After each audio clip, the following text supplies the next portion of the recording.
So here we are once again for another car review, and today we're in my wife's brand new Camaro LT1.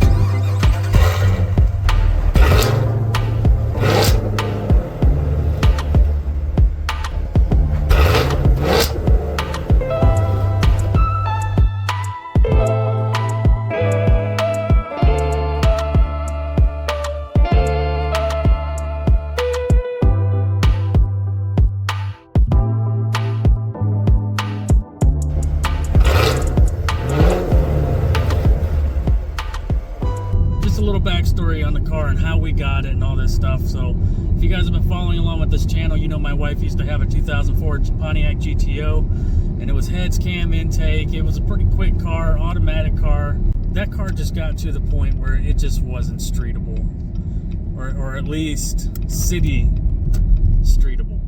That was the whole reason why we just said, you know what, hey, it's time for this thing to go and let's move on.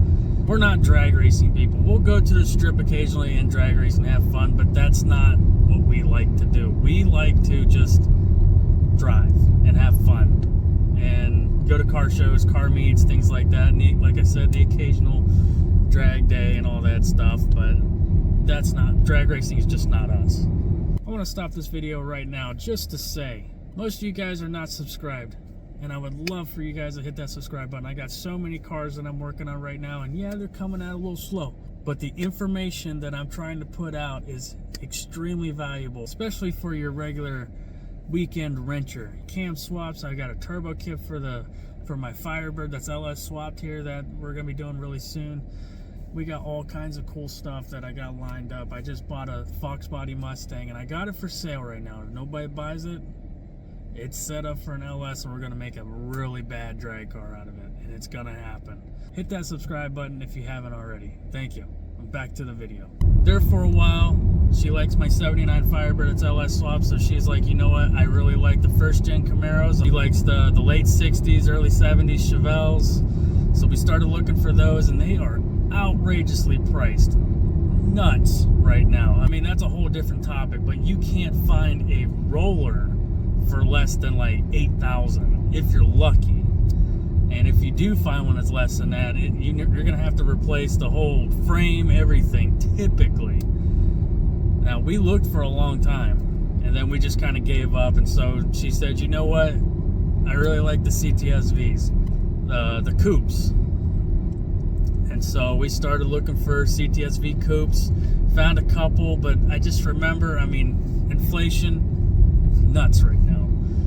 And so found a couple, and most of them that we found were typically kind of higher mileage. You know, you can't find, I mean, you can, but you find a lot of them that are nearing or at or over 100,000, at least at this point. I mean, those cars ran from, I think, 2010 all the way to 2015, at least the coupes. So those were kind of out.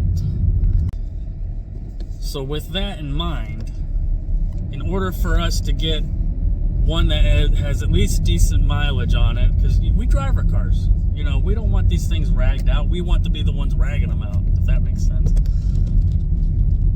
So the few that I looked at and I talked to a couple people about, and I had the money ready to go. All I had to do is go get it, basically. But one of them just was, the more I talked to this fella, super nice guy, but the more I talked to him, the more things were wrong.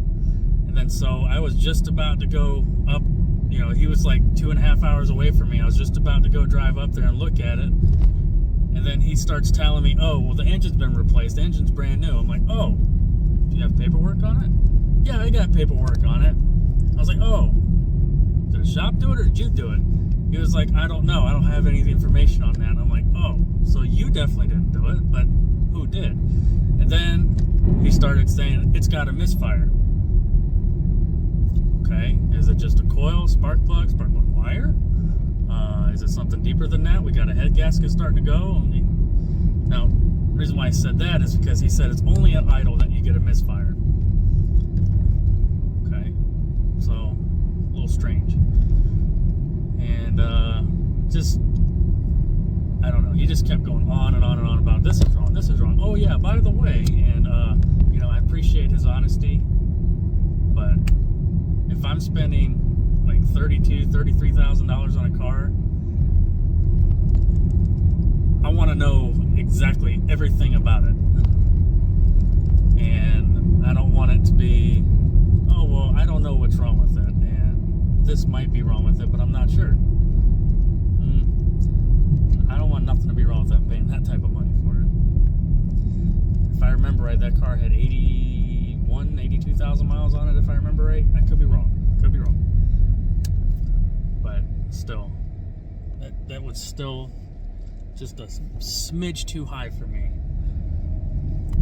That was like the best deal, I guess you could say, that I found. But most of them around that mileage are around $35,000, $36,000, and I'm okay with that, especially for the car you get. Like, that's a lot of car for that. I mean, supercharged LSA, you got the 6L90E transmission. As long as you fill it up 1 quart extra, they last, and they're pretty good.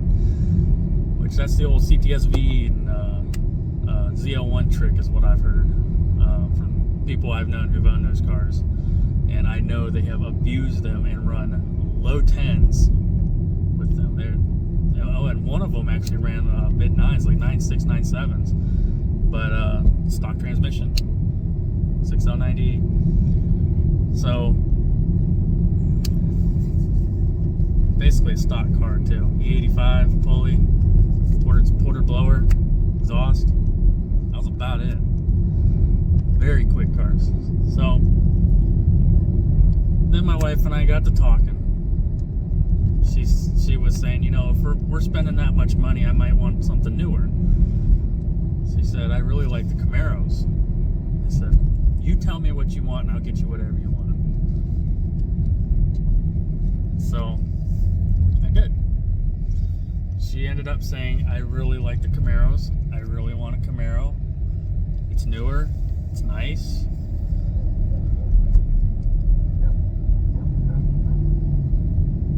Dog chasing me.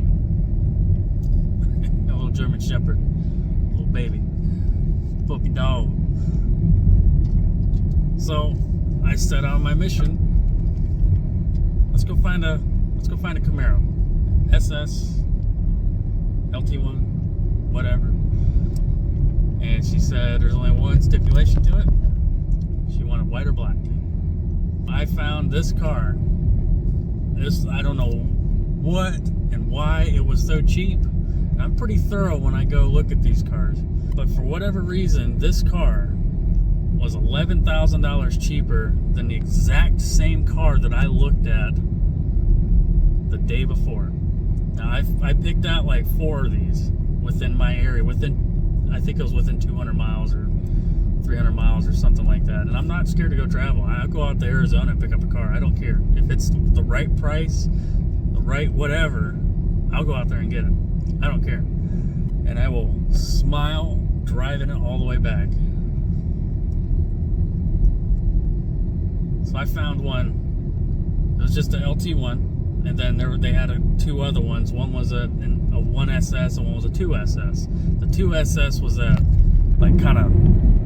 old like Trans Am color, that sunburst orange. And man, is that one of my favorite colors, especially on an F-body. My God, it did look good.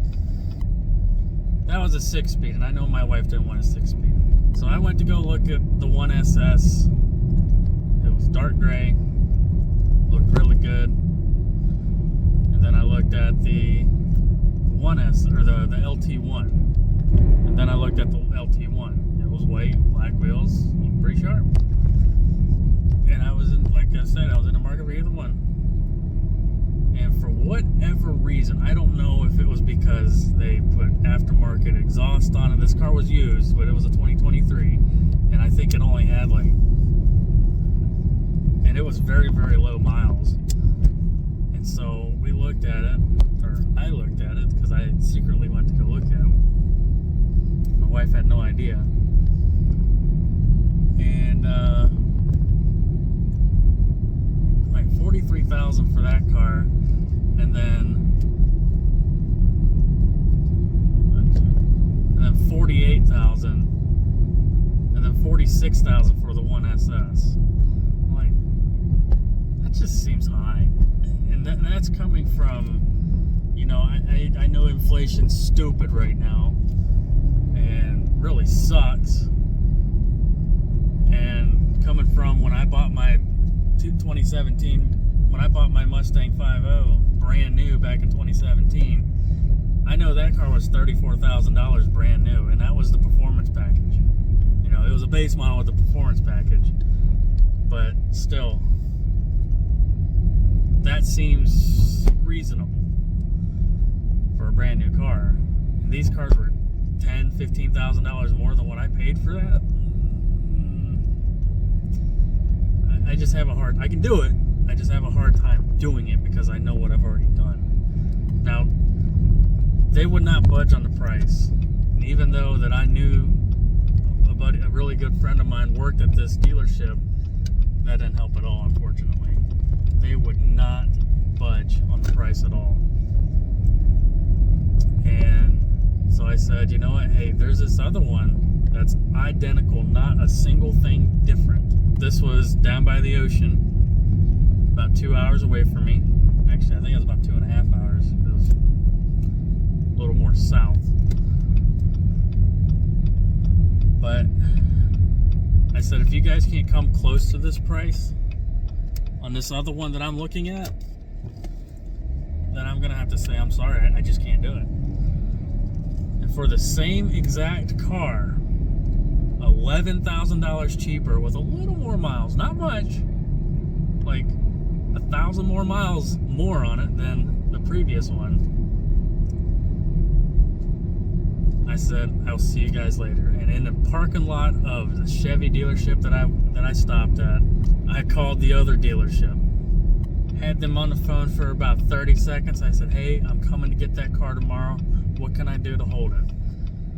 So they said, as long as you give us your word that you're gonna be here, we'll hold the car for you. I said, okay. So that was a gentleman's handshake over the phone. I appreciate that. You don't get that a lot. And that means a lot to me. And sure enough, I wanted it to be a secret. I contacted my sister-in-law. I said, hey, I know what I'm gonna get your sister for her birthday, but I need your help. Drive me down to the beach. I need to get this car. She said, okay. It was very nice of her to do that. She didn't have to.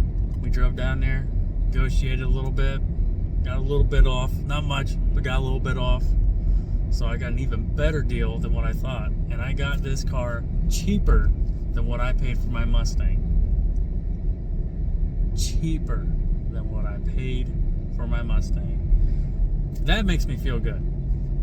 And like I said, it was $11,000 cheaper than the first one I saw when it was the exact same car, just with 1,000 miles more.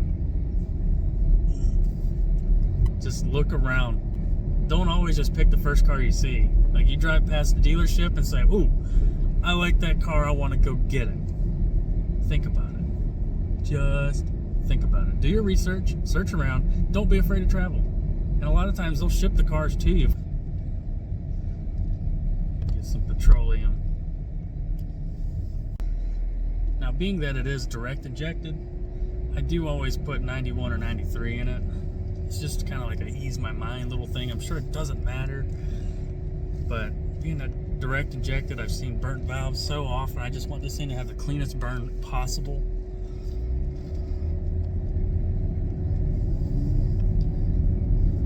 It's debatable. I'm probably wasting my money.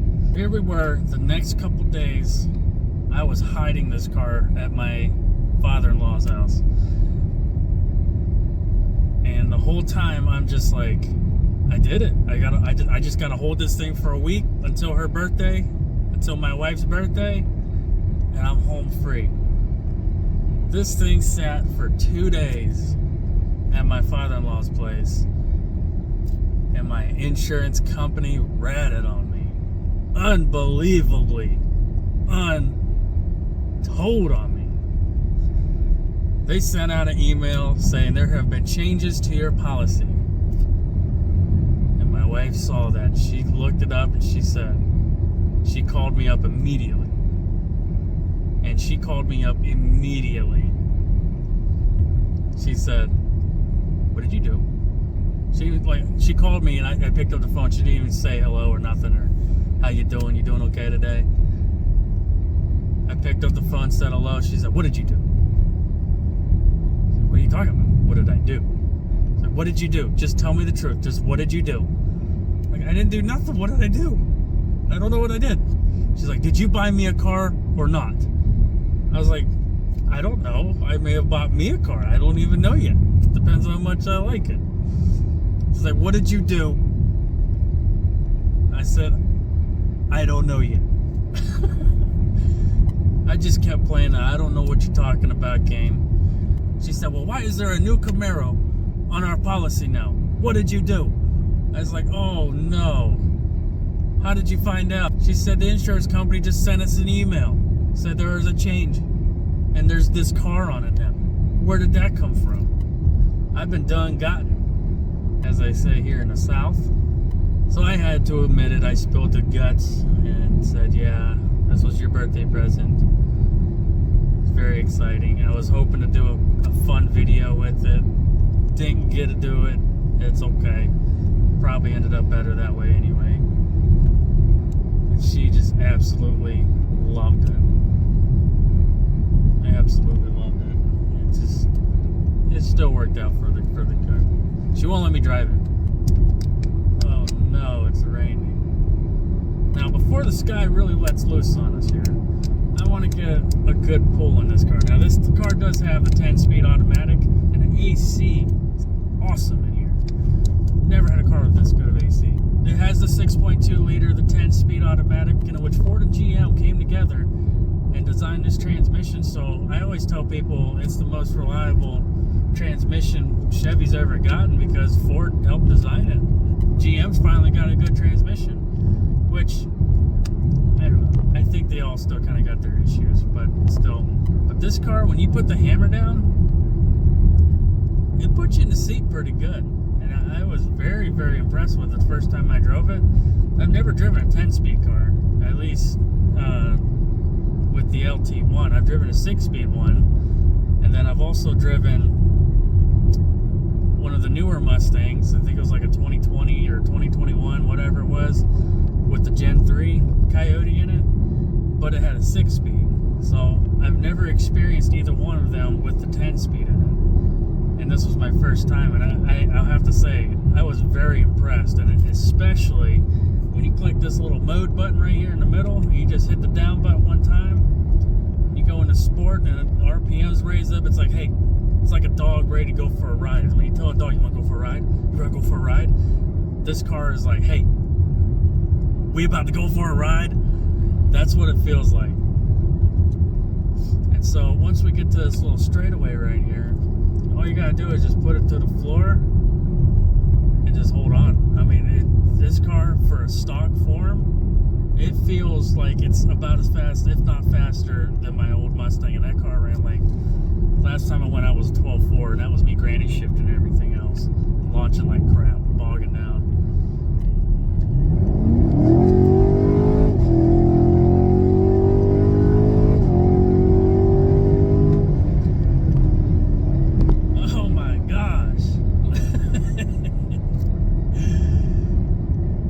Stock exhaust, this thing wakes up. It's so quiet. It wakes up.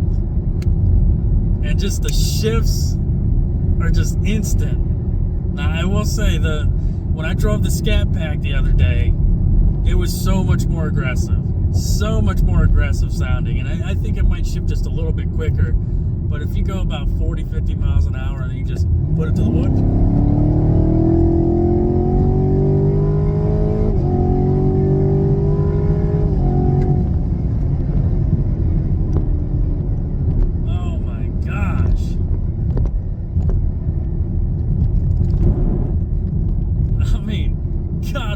America. God bless America. We just make the greatest cars, the greatest engine note. You can't get any better than that. It doesn't matter if it's a Ford V8, Mopar, GM V8, whatever it is, just America's got the best sounding V8. There's just no question about it. That's just it. There ain't nothing better. Especially if you put a cam in like an LS or something like that, or even like a big block, nothing sounds better than a high compression cammed big block. Nothing sounds better than that. Coppers right there.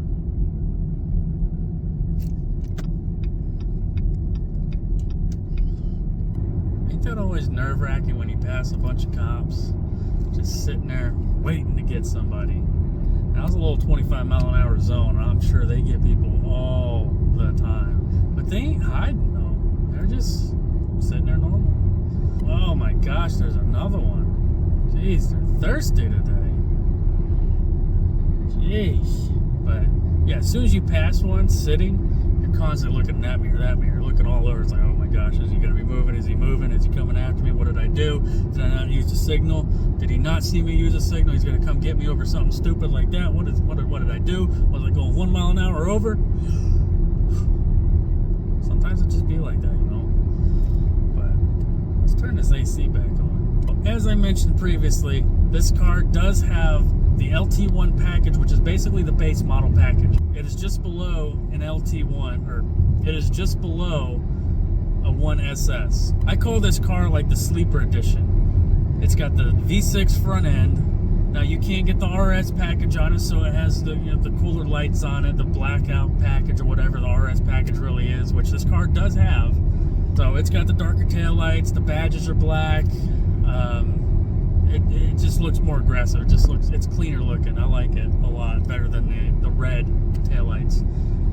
Now, this car doesn't have all the fancy electronic stuff and the active exhaust and all the track modes and stuff, which, listen, I bought a performance package Mustang before, and I've noticed that stuff is, I mean, maybe that was a 2017, maybe the newer stuff's better, especially with an automatic. I don't really know, but I feel like that takes away the driving experience. Learn how to drive your cars. That's part of the fun of it. I mean, at least to me. I mean, if you mess up, you mess up. You're gonna be, ooh, Hellcat. Lime green one too. Red eye. I like it. I feel like you understand your car better. You're not relying on things that are kind of unnecessary, if not completely unnecessary. There's your sound check. Barfed a little. So far, we've owned this car about 2 months and put 1,500 miles on it, and I'm already extremely impressed with this car. It has that the DOD or whatever they call it, displacement on demand. I don't know if they still call that or not. I should have done my research, but I know it's where they shut off a couple cylinders, and this one shuts off 4. I know when the Gen 4 LSs came out, they shut down 2 cylinders. The LTs shut down 4 cylinders. And I mean, for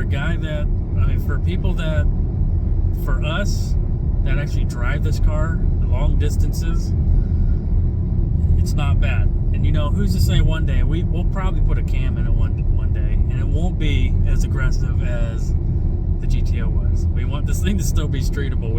She just really wants that sound, and you don't have to go massive in it. So I mean, point proven with my Camaro that I have now. I mean, it's just a baby cam in that thing. It's like an LS3 cam with a closer lobe slope angle, and it sounds good.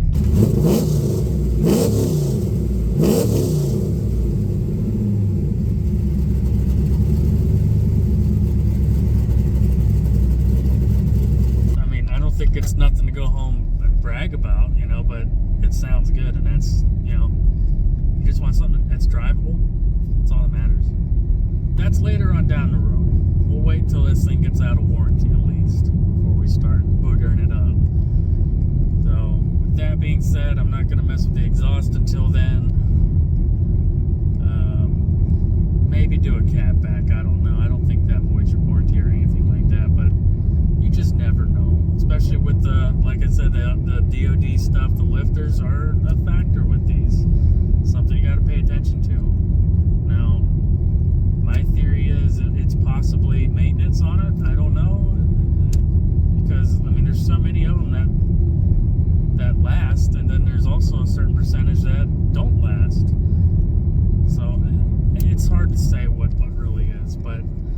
getting at with that is with the DOD stuff. When I was driving 2.5 hours back from the beach, I was getting 34 miles to the gallon.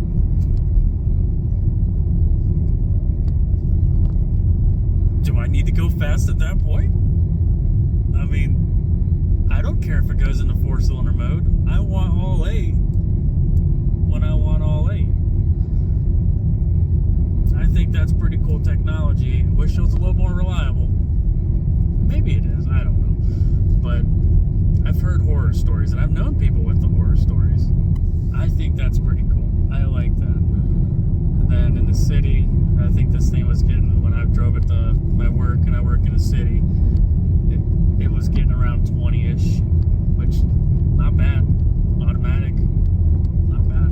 Now, I don't know what stall this car has in it. Now, going back and comparing to that Scat Pack I drove, it does not feel as loose as that one. That was probably like I forget, I think they're like 2,200 stalls in those or something, or 2,300 stalls, which is kind of big for a just a regular like passenger car. I mean, it's got the 6.4 V8 in it and everything, but this car here, if I had to guess, it's probably got like a 1,200 stall in it. It's, as soon as you hit the gas, it's already going.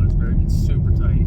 The seats, I like these seats. These seats are very comparable to what was in my Mustang.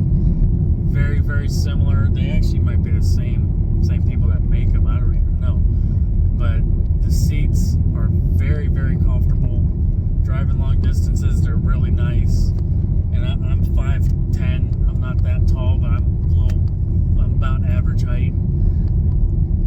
And this car seats me correctly. I'm planted. I'm not hanging over the seat. I don't have a bunch of wiggle room. I'm perfect in it. Now, I'm a little overweight, but I fit perfect in here. Also, what we have found out when we've kind of packed this thing up and gone to an all-day car event or something, or just an all-day event, we kind of pack a tent and we got all the chairs and coolers and stuff like that. And then we got a little one. I don't know if you can see a little car seat back there. You know, bringing his little wagon. It just, the wagon doesn't fit, nor does our cooler. And also, one thing that I don't really care for that the Mustang did that this car doesn't is if you want to put that back seat down, if you got something large, you can't put down one seat at a time, or at least one back side of the seat at a time. You have to do the whole thing at once. Pretty inconvenient when you got a car seat on one side and then say we got our tent for the other side. Can't really do it. I mean, we made it work. We kind of shimmied it right here. It was super uncomfortable for the person in the passenger seat, which was me. My wife don't let me drive this car. The only reason why she let me drive it today is because she had to go down to see some family that live down a dirt road. She didn't want to take this car down and get stuck. So I took it. Camaros are done. 2024, we're here. And Camaros are gone. I don't even think there's another new one on the market right now. They're all sold. And if you find one, they got a couple hundred miles on them or a couple thousand or whatever. And that's honestly how we snagged this one up. It was used, but it's brand new, you know, basically. Somebody just basically broke it in and said, I don't like it. Or they were smart and probably got a pretty good deal on it and said, I'll enjoy it for a little bit, then I'll trade it in, get my money back, or get more for it, which I've seen here lately since all this stupid COVID stuff's still going on. Kind of. It seems to be coming down, though. I've been paying attention to the market. I've been calling that there's going to be a crash in 2024 for about 3 years now.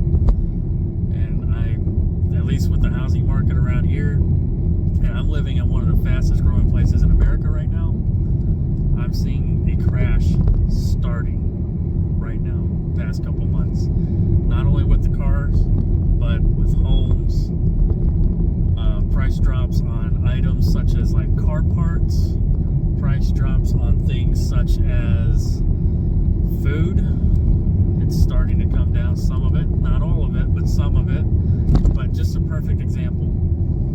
If you saw a couple of our videos back throughout the year and last year, we have done 3 rear main seals. So we have one on my buddy's Trans Am, my Camaro SS, and my Firebird. And on every single one, we use Chevy Performance. And when I first bought it, it was $65, and that was, you know, a year or 2 ago when I bought the first one. And then I bought the second one like a year or so later, and it was $90. And then I bought this last one for the Camaro, and it was back down to $75. So just things like that I've paid attention to, and I just kind of go back. Like there's a couple other things that I know I've bought, and I've looked at it now, and the price has gone down like $10 sometimes on some of these more pricier stuff. Like when I went from 2-gauge wiring for my Firebird's battery system to a 0-gauge or a 1-gauge, whatever I went to. Using the stock battery wires on the Firebird were either just worn out or they were just too small and just couldn't keep up with what, you know, all the LS stuff has to ask for, I guess you could say.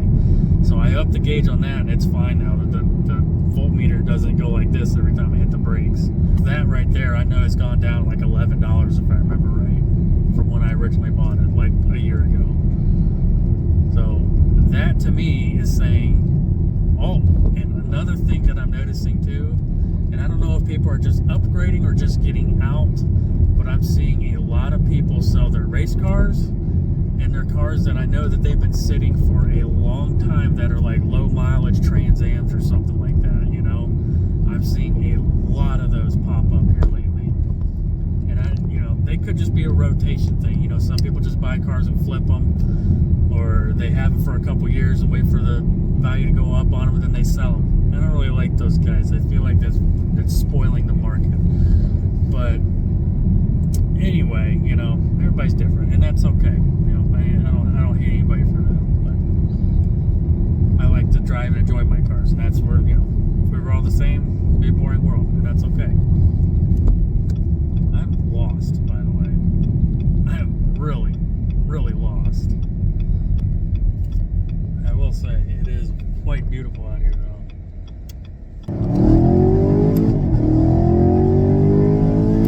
I think that's why this car was so cheap. I think this car, from what I saw, this car had started out at $39,000 when they tried to originally sell it at the first dealership that it went to. I looked at the history of this car. They gave it to me, actually. This car has been sitting for about 7 months at 2 different dealerships. That's not good. It started out at $39,000, then they dropped it down to $38,000, then $36,000, then $35,000, and then it went to the other dealership and they started selling it at $36,000. Then they dropped it down to $34,000. Then they dropped it down to $32,000. That's when I found it. So if you go back, that first one I looked at was $43,000. It was the same exact car with 1,000 miles less on it. I was just looking just to see if I got a good deal, just to check the market as I do. I check it about every week. That car that I looked at is still there, and they only dropped it $2,000. They want $41,000 for it right now. And I don't know how long that car's been sitting there, but I have a feeling it's probably quite a few months, just as this car was. And it is not going to sell until they drop it to a reasonable price, like when I found this one. And this was the cheapest one with around this mileage in the entire country. And I don't know how or why, but I'm not mad at it. My wife enjoys it. It's all that matters. So let's kind of talk about the interior a little bit. It's laid out very similar to the 5th gens, and this is, you know, this is a 6th gen. It's laid out very similar. Everything is at hand's reach and whatnot. You can pretty much keep your face forward and just mess with the dials over here if you need to, or you got your steering wheel controls. Everything is eyes free, I guess you can call it. Very user friendly software that we got here. You've got Apple Play and all that stuff. Apple CarPlay, Android Auto, and all that stuff. It works pretty good, actually. You know, my wife and I are actually a split home. I got the Android and she's got the iPhone. We get in the car, both the phones hook up. Whoever wants to play the music just touches the button. Say, hey, I want the Android today, I want the Apple today. And then you just go from there. You got your volume controls, and you can change the station, the song, and all that stuff. Change the different modes and stuff like that. All on the steering wheel. It's very, very nice. I think the layout's a little bit better than the Mustang, as you kind of had all those really small buttons in that car, and you kind of had to move around the touch screen. If you had the touch screen, and those weren't that good, and they got really good reviews. I don't know if you ever messed with them. I mean, they're not bad. I mean, they're not like my 2012 Durango RTs. That one's bad.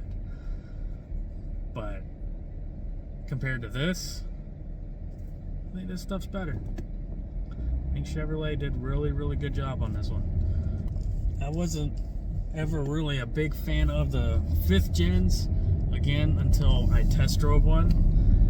And I actually have a hard time seeing out of those. And that's one thing that I'm still kind of iffy about, is I can't see too well out of those. And like I said, I'm 5'10", I'm not a tall guy, and I know my boss had one, and he's like 6'2", 6'1", 6'2", and he could see perfectly fine out of it. Then I have another buddy that had one, he's 6'5", and he could see perfectly out of it too. Like, there's something about the side windows, I just feel like I can't see out of it. Then if you merge onto the highway, you can't see nothing out of those. The back window's so small. And I feel like they have upgraded those. I feel like the window is a little bit shorter down here, and you don't feel like, you know, you're Cheech and Chong down there when he's in his love machine. I think GM paid attention, and they did the right amount of fixing that the 5th gen needed, and created the 6th gen. The more I see this car in my driveway, and you know, we go out to eat, we come back out, we're just like, that is a sharp looking car.